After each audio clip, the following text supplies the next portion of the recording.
Today, I'll show you how to sync multiple Google Drive accounts on one computer.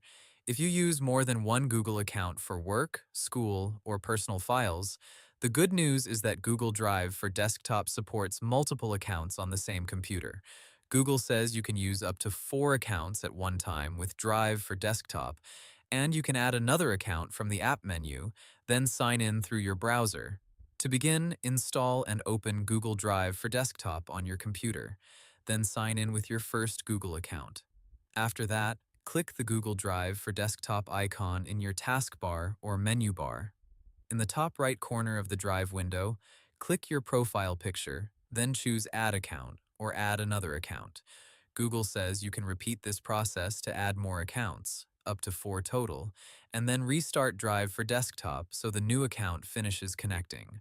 Once the accounts are added, Drive for Desktop will let you access files from each signed-in account on the same computer. You can also open Drive preferences to manage sync behavior, adjust settings, or disconnect an account later if you no longer need it. Google's Settings help says account management is available from the Drive for Desktop menu under Settings, Preferences, and Advanced Settings. Now, here's something important to remember.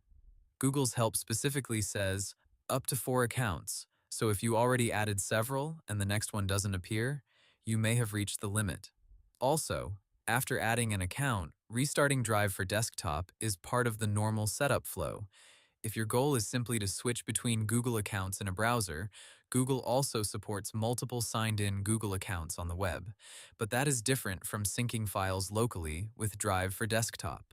The browser method helps you switch accounts online, while Drive for Desktop is the tool that syncs Drive files on your computer, and that's how to sync multiple Google Drive accounts on one computer. Hope the tutorial was helpful, subscribe to my channel, and see you in the next video.